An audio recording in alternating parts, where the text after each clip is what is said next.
Tonight, you are not sitting in a clean, white room with soft music and a gentle hum. You are standing in a one-room hovel with a dirt floor, a thatched roof, and a family who believes bad breath is simply part of being alive. No one brushes their teeth. No one owns a toothbrush. Soap is for nobles and monks. And when a tooth aches, the only relief comes from a pair of rusted iron pliers, the same ones used on horseshoes. This is the world of the medieval dentist. A world where your healer is also the local blacksmith. Where anesthesia is a mug of ale and a strong prayer. Where the smell of rotting molars never leaves your clothes. What was it really like to be the person who made the screaming stop? And why would anyone choose such a life? Before we step into that blood-stained workshop, take a moment to subscribe and like this video. Because what you are about to hear is not a legend. It is the unforgettable stench of history. You are not born into a life of healing. You are born into a world of stench. A one-room hovel with a dirt floor, a thatched roof, and a family who believes bad breath is simply part of being alive. No one brushes their teeth. No one owns a toothbrush. Soap is for fancy nobles and monks with skin conditions. As a baby, you gnaw on hard bread crusts and dried roots. Teething is soothed not with chilled rings but with beer-soaked rags and whispered prayers. Everyone assumes crying means you are growing stronger.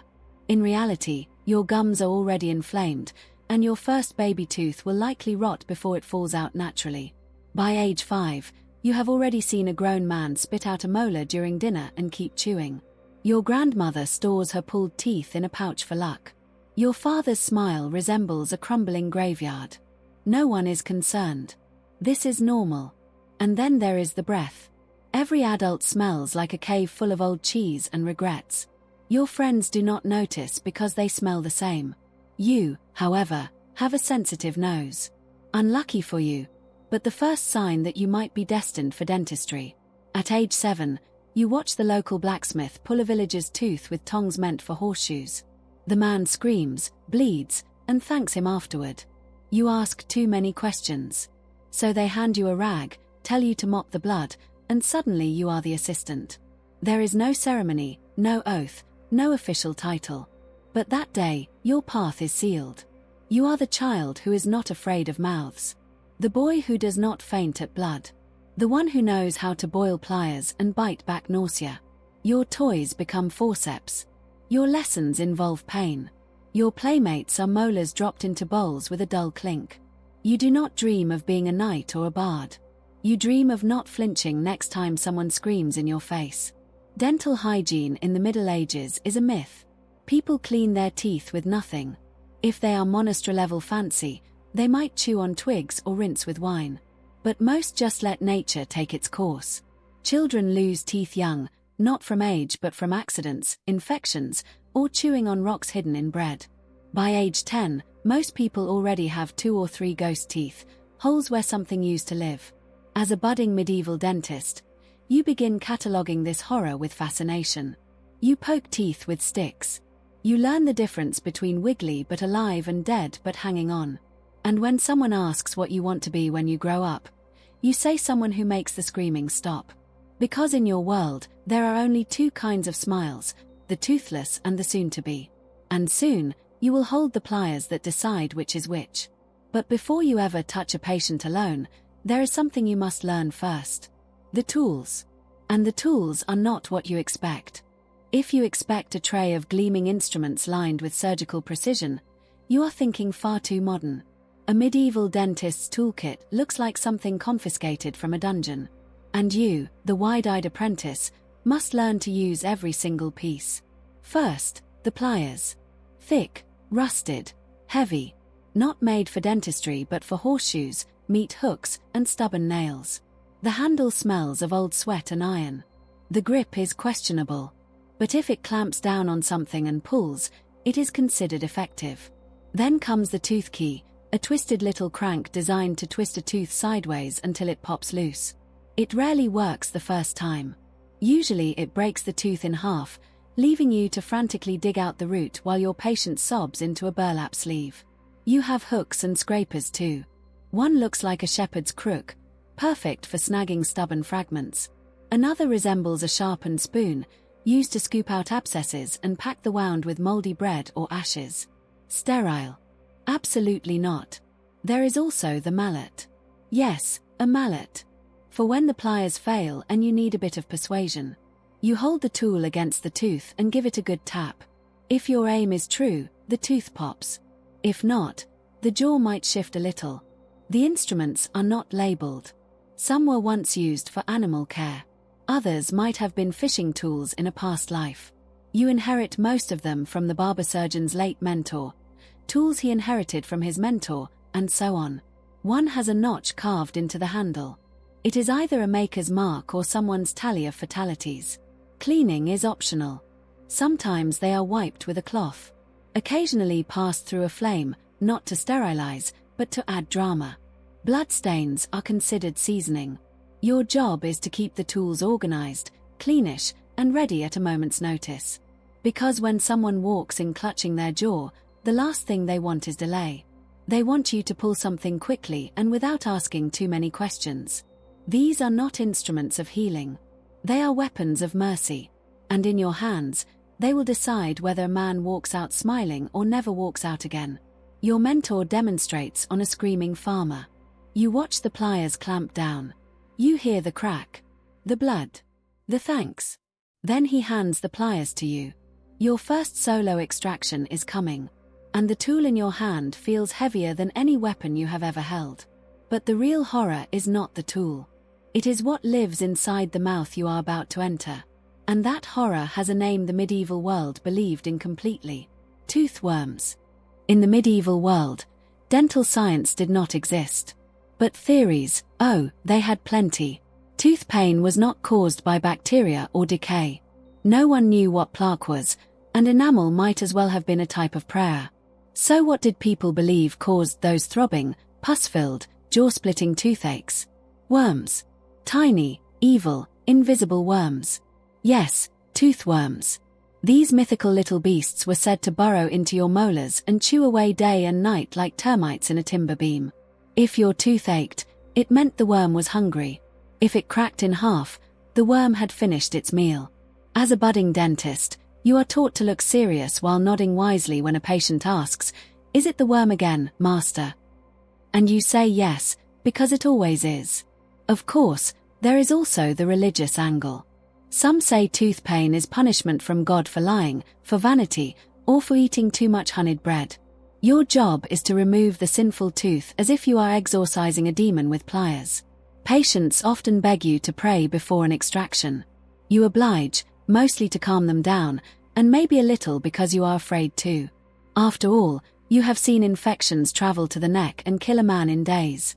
Surely the gods are involved, right? But the most popular belief, and the one your mentor swears by, is that if you place a roasted onion next to the aching tooth, the worm will crawl out.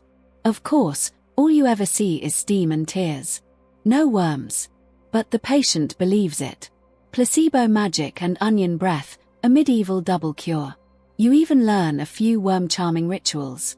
One involves whispering to the tooth, threatening the worm. Another includes heating a mixture of wax, herbs, and goat fat, then dripping it near the gums to smoke the worm out. It never works. Eventually, you come to accept the truth, not about worms, but about belief. People want a reason for their pain, even if it is absurd. It is easier to picture a hungry worm than to confront the reality of rot, disease, and death. So you carry on. Healer, priest, pest control. Just another day in the world of medieval mouth monsters. But here is a secret that will make you shudder. The worms are not the worst patients you will face. The worst are the ones who can afford sugar. The nobles. Behind their powdered faces and perfumed robes lurk mouths in full rebellion. Abscesses the size of walnuts. Gums like bruised fruit. Teeth so blackened you wonder if they have been cursed. And they expect you to fix everything with elegance and discretion. That is where your real education begins. Because pulling a peasant's tooth is simple. But pulling a duke's tooth while he recites poetry and faints on velvet, that is an art. And sugar, as you are about to discover, is the devil's enamel. You would think the nobles, with their silk robes and feathered hats, would have better teeth. They do not. In fact, the wealthier they are, the worse their mouths tend to be. Why? Because they can afford luxuries the poor never taste. Sugar, candied fruits, imported wines, pastries so sweet they practically melt the enamel off your teeth on contact.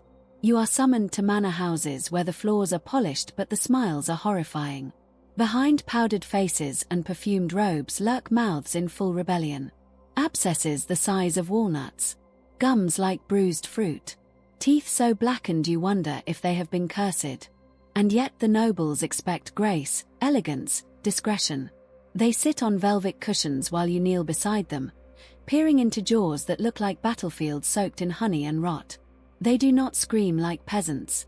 No, they groan theatrically. They faint with a flourish. They complain that the herbal rinse is too bitter or the linen too scratchy. One lord demanded you stop the extraction so he could compose himself with a poem. Another duchess insisted you use a silver tool because iron was beneath her station. The tooth did not care. It came out in 3 bleeding pieces. And then there is the cosmetic dentistry. Because if a noble loses a front tooth, it must be covered or replaced. You have packed gaps with wax, painted teeth with white lead, which is toxic, but fashionable, and once carved a fake canine from ivory that promptly fell out during a banquet. They pay well, at least. Coins, chickens, rings, even a cloak once, though it smelled like wet dog. But they also expect favors, secrets kept, and egos stroked. You do not mind. Because every time a baron or duchess opens their mouth expecting perfection, and you peer inside to see the same festering trench as any beggar in the street, it reminds you of something important. Decay is democratic. It does not care how rich you are. Sugar does not discriminate. And you are the great equalizer, pliers in hand, ready to remind everyone that beneath the silken titles, they all rot the same. The only difference is that the poor cannot afford to sugarcoat their pain. The rich, however, will pay you extra to keep their decay a secret. You become a keeper of mouths and a keeper of shame. But no amount of gold can prepare you for what happens when the rot finally comes for your own jaw. And one day, it will. The throbbing in your back molar will begin softly, like a whisper.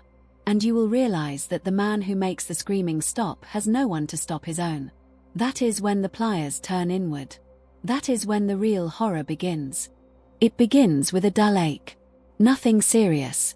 A throb in your back molar after a long day, easily ignored. But you know better. You have seen this story 100 times in 100 mouths. It always starts as nothing. Then it becomes everything. At first, you pretend it is fatigue. You gargle wine. You chew on cloves. You rub your jaw when no one is looking. But inside you know the rot has come for you. You try to work through it. After all, there are mouths worse than yours. Peasants with no teeth at all. Nobles whose breath wilts flowers. You have survived the screams of others. Surely you can survive your own. But the pain grows. It crawls up your jaw, into your ear, behind your eye. You stop eating. You stop speaking. You start dreaming about the tooth, the same one over and over, falling out, growing worms, whispering to you in Latin. You consider asking your apprentice for help, but he is too green. He still hesitates. He still wipes his tools on his sleeve. You cannot trust him with your mouth. Not with your life. So one night, in the dim light of your own workshop, you do what you have done for years. You pull your own tooth.